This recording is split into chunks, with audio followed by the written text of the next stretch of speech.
Welcome to Everything Football and welcome to another Champions League Fantasy Update video. In this one, we will be doing our first build-up towards Match Day 2.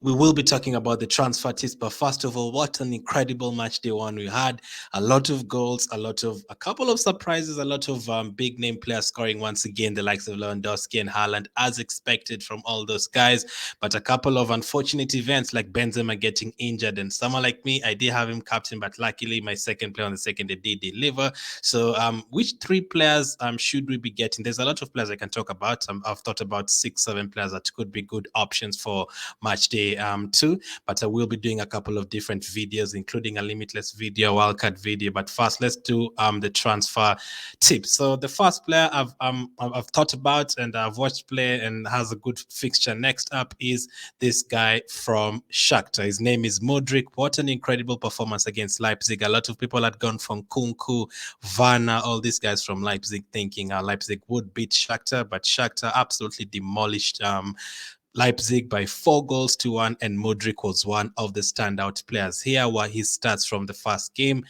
From that game, 28 touches, 1 goal, 2 assists, 2 chances created, 1 big chance created, 2 out of 3 take-ons completed, 5 duels won, 2 fouls suffered, and 1 tackle from himself. So very, very good stats. 3 attacking returns there, and he was very good. Like, his finishing was absolutely amazing.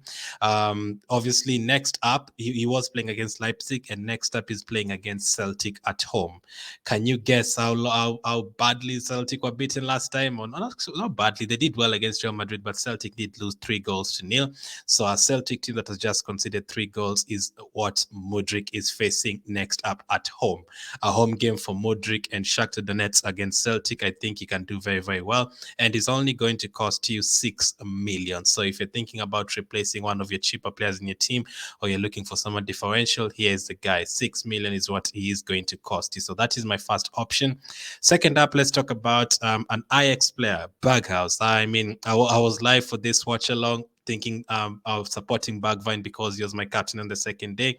But the other Bug did score a goal, or did actually contribute a lot. Berghuis of Ajax. Now, he did play against Rangers. I'm pretty sure that's going to be the easiest game of the group, especially at home against Rangers. Here are his stats against Rangers. So 86% in terms of pass accuracy, 79 touches, 4 ground duels won, 3 out of 3 long balls completed, 3 tackles won, 2 key passes, 1 shot, 1 assist, and 1 goal. In addition to that, he's taking all the corners and nearly all the free kicks, which gives him even more chances of getting assists and creating chances and potentially scoring goals, which I absolutely love. He was absolutely incredible. His next fixture is not the easiest in the book or in the cards, like away to Liverpool, but you just watch Liverpool getting thumped by 4 goals to 1 against Napoli, and it could have been 6 or 7. Osimhen missed a penalty, hit the post. They missed an open goal. Kvaratskhelia missed an open goal. Van Dijk blocked. That could have been 6 or 7 goals in that match. So Liverpool are not looking good so far this season. Gomez is absolutely awful, but I think they will probably bring back Mati. But I think even at Anfield, I was thinking a high-scoring game, 3-2 or something. I would actually, if I predict this game right now, I'd say 2-2. And I would not even surprise if Ajax can get more than 2 goals at Anfield. They are very, very good at that. So Berghuis is my other player that you should be watching. If you're thinking about transferring a player, he should be getting into your team, and he's only around 7 million. So Berghuis, absolutely fantastic as well. The third player is Kylian Mbappe. Now, I don't even have to talk about him. 2 goals right away against Juventus, their toughest game, toughest opponent in the group. 13 points in match day 1. He also picked up player of the match, as you can see on screen. And his next opponents, Maccabi Haifa. Him and Neymar were absolutely incredible in that first half, especially against Juventus. And if Mbappe wasn't a bit selfish in the second half, he would have had 2 assists on top of those 2 goals, and Neymar would have had 2 goals on top of his assists. I think they will sort that out very soon. And next up, Maccabi Haifa, it's away from home. It isn't at home, but don't think that matters at all. Right now, Benzema is injured, and I think Mbappe is a direct replacement if you don't already have him. Maccabi Haifa just lost 2-0 against Benfica, and Benfica what they allowed Benfica 14 shots on goal. So if you allow Mbappe, Neymar, and Messi all those shots, I'm expecting a 4-0, 5-0 in that match. So Kylian Mbappe, if you didn't already have him, because I saw a couple of teams not selecting him because he's only on like 40 something percent. So that's not everyone. Haaland, if you don't have Benzema, this is the game. If you had Benzema and you want to take him out, obviously you need to because he's injured. You can bring out this guy. Lewandowski, the easier fixture is not out of the way.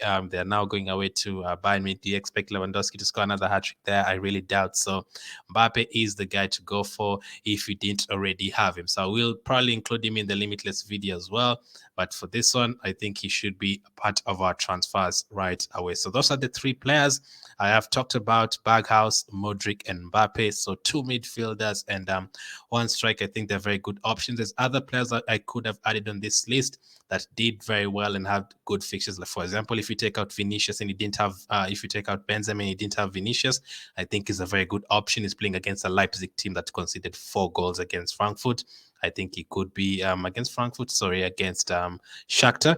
I think it could be a very, very good option. I was thinking about the Sporting players because they looked really good against Frankfurt, but they're playing against Tottenham. Tottenham kept a clean sheet in the first game, so I would avoid for now. But let me know which of these players would you like? Are you getting in into your team? Let me know.